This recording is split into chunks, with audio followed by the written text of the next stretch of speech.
Wanna give you anything you can ask for, yeah. See you and I still feel bashful, yeah. Just remind me of that old Q-tip, yeah. Oh, your music sound like some old Q-tip, yeah. Taught a New Yorker how to drive, and yeah. Taught a self-doubter how to thrive, and yeah. Only woman that can get me on them rides, and yeah. Salut les gars. Bon, il y a pas mal de monde qui me l'ont demandé de vous montrer les plans de la couveuse. Donc bon, je vous fais une petite vidéo pour vous expliquer comment je fais la couveuse et si vous voulez faire la même. Voilà, il y a pas mal de personnes qui m'ont demandé, environ 3 personnes sur ma grosse chaîne YouTube qui a maintenant 603 abonnés. Voilà, donc bon, je vais vous expliquer comment fabriquer la couveuse. Alors la couveuse que j'ai fabriquée, il faut acheter une planche de 2,50 m, tout sera écrit en millimètres, de 2,50 m par 125 cm, 1250 mm, en épaisseur 15. Voilà, avec une planche, vous allez pouvoir fabriquer la couveuse entière et il vous restera du bois. Bon, la planche, vous allez la toucher environ, enfin tout dépend le bois que vous allez prendre, mais ça coûte 30, 40, 50 euros. Voilà. Alors ensuite, ici vous avez toutes vos cotes. Il y a toutes les cotes, les découpes parfaites. Si vous voulez que tout s'emboîte parfaitement, alors vous allez avoir le dessus et le dessous. Le dessus ici, qui fait tout ce rectangle là. Le dessous, qu'on voit pas, mais j'ai dessiné en gris des arêtes. Alors le dessus-dessous, il va vous falloir 850 par 400 x 2. 1, 2. L'arrière, vous aurez qu'une planche de 850 par 350. Toute la partie arrière là qu'on voit. Le devant gauche, c'est une planche qu'on va mettre ici là. Une planche qu'on va mettre ici où on va incruster le contrôleur. Je vous ai pas mis la découpe du contrôleur, mais bon, quand vous l'achetez, vous faites votre découpe vous-même. Hein. Alors le devant gauche qui fait 362 par 380. 362 comme ça. Hein. Parce que 362 plus 482, ça fera environ 844, je crois. Ce qui vous laissera une petite marge ici pour poser vos charnières, pour pas que les deux bois se touchent. Donc ça c'était le devant gauche, une planche. Devant droit, 482 par 380, une fois, une quantité. Les côtés, qui sont ici, là, on voit pas ce côté. Le côté 385 par 350, x 2, hein, un côté ici, un côté ici.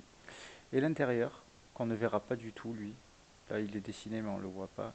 L'intérieur, 370 par 350, qui viendra en fait, là vous aurez la partie électronique, puissance et tout.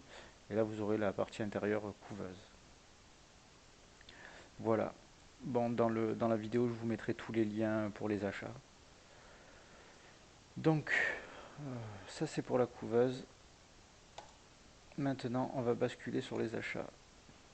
Alors sur les achats, Amazon a tout. Hein. Sacré Amazon. Alors pour les achats, vous allez avoir un tapis chauffant en 20 watts pour 16 euros, quoi, 16,89 euros. Alors le tapis chauffant en 20 watts, c'est un tapis pour terrarium. Et sur ce tapis, il y a une molette là, de réglage. On ne le voit pas là sur la photo, mais il y a une molette de réglage qu'on coupera. On coupera, on ne gardera pas la prise là. Juste on gardera la longueur de câble sans prendre la molette de réglage. Alors ça c'est pour le tapis chauffant.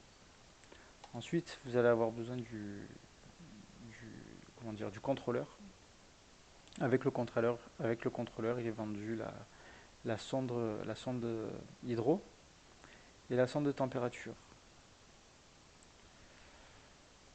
Voilà. Vous allez avoir besoin d'un ventilateur. On va prendre un ventilateur 230 volts pour justement pas avoir de transfo, parce que là on est en système 230 volts quoi. On va pas se faire chier à acheter un transfo en plus.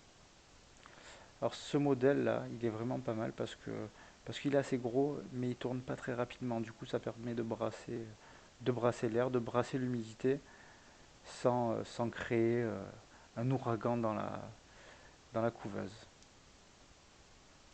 Et une douille.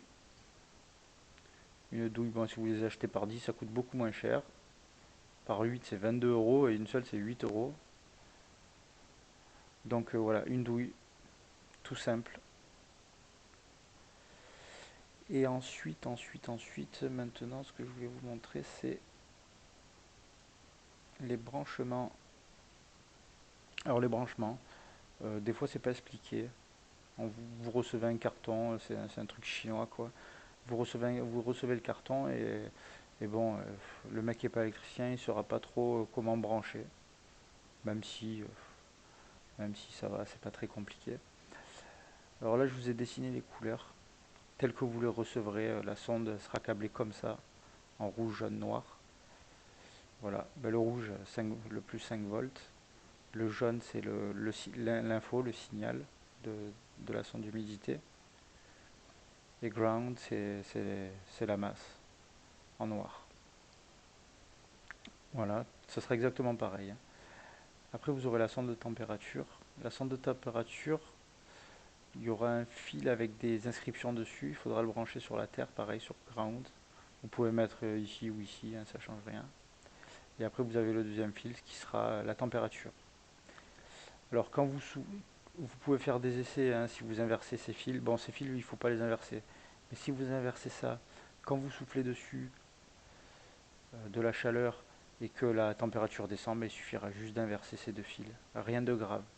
Là, il y a pas de courant, hein, c'est du 3-4 volts. Là, c'est pareil, 5 volts. C'est du courant faible, là. Ensuite, 13-14, vous avez l'alimentation. Phase L neutre. L'alimentation. On couplera l'alimentation avec le ventilo. On peut brancher l'alimentation directement ici et le ventilo aussi sur ces bornes. Parce que le ventilo, il devra toujours tourner en permanence dans la couveuse. Dès que vous allumez la couveuse, le ventilo doit tourner. C'est ce qui crée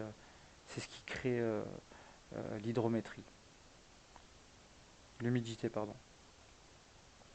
Ensuite, alors on va avoir HIT 1, ça va être le chauffage 1. Notre chauffage principal, ça sera vraiment notre ampoule, quoi, qui fera osciller la température qui démarrera à 34,5. Enfin, c'est suivant le réglage, hein, moi je l'ai réglé comme ça, qui démarrera à 34,5 et qui coupera à 34,7.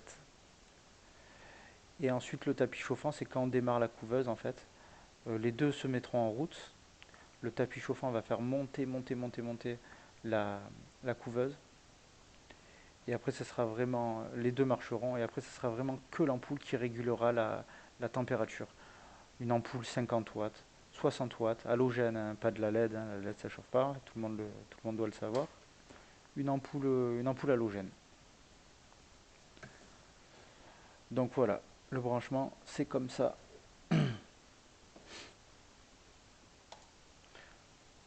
Ensuite, voilà ce que je voulais vous montrer attendez, je reviens sur ma photo.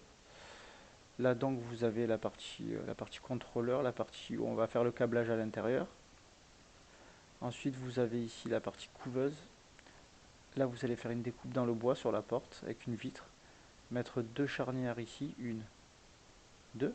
Mettre deux charnières, hein, avec deux crochets si vous voulez ici pour pouvoir faire l'ouverture. Et ensuite, là, vous aurez votre vitre pour pouvoir voir les cellules à l'intérieur.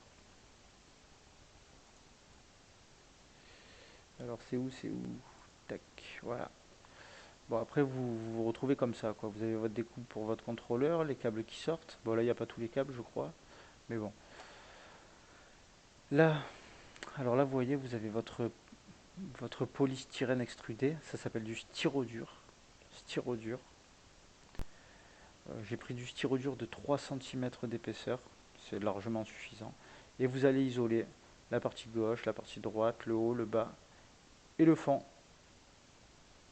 Et après, vous aurez votre porte ici devant avec les charnières ici. Vous avez ici votre douille. Vous allez mettre votre ampoule. Et derrière la douille, pour faire qu'un trou, vous pouvez faire sortir la sonde d'humidité que j'ai mis ici et la sonde de température qui pend ici.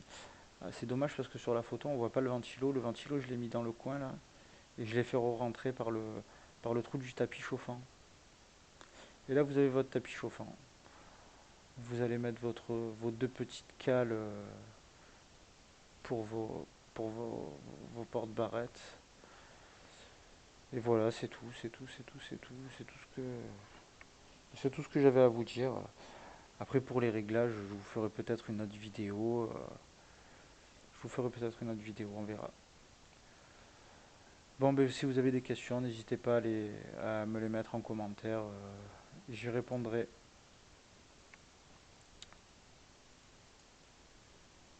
A plus les gars.